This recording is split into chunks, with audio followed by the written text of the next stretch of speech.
Like I've never heard like even my colleagues, right? Like everybody just cribs about like paying taxes, and the general crib is that even I was talking to one of my previous managers, and even he was like what am I paying the 30% for? He was looking to move to Dubai or New Zealand because he's looking to have a baby, and he really doesn't want to raise his kid here.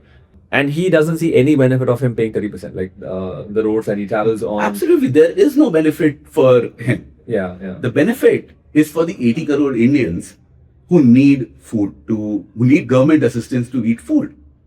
So you need to think of it. So taxes may be coming from that 2%, 5% of the people, income taxes. And to be really honest, even the poorest of the poor pay taxes in India. We tend to look at direct taxes and indirect taxes. Everyone is paying GST when they're buying a 5 rupee Parle G biscuit packet. So everyone is paying taxes, one. But who has the first right on those taxes? The government has to decide who has the first right on those taxes. And if the government decides that the first right on the tax money which is collected should be directed towards the vast majority of Indians, I believe it's perfectly fair. Is there corruption? Is there wastage? Yes, that is there. Should those things go down? Yes, they should. But expecting the government to cater to the 2% versus the 70% of people who need government assistance for food, I think that's wrong expectation. So the manager that you're talking about, from his point of view, it's a perfectly valid argument. If I'm paying a shopkeeper 100 rupees, I want goods worth rupees 100 rupees. Here, when you take that sort of a mindset, it looks fair. If I'm paying 100 rupees in taxes, I need to get some worth out of it.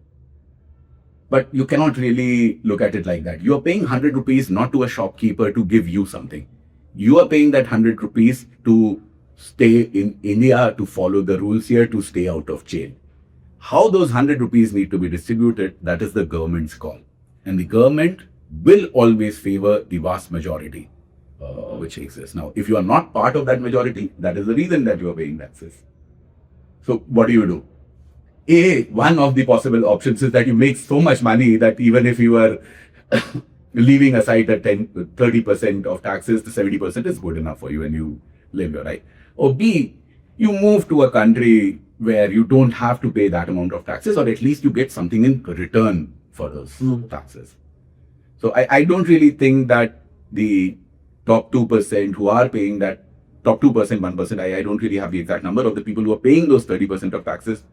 If they're expecting something from the government, I believe that expectation is not going to be fulfilled for a very, very long time. At least not in the next decade or so. And that is why what do you do for the next decade or so? You move abroad where you can at least perhaps get some return for your taxes.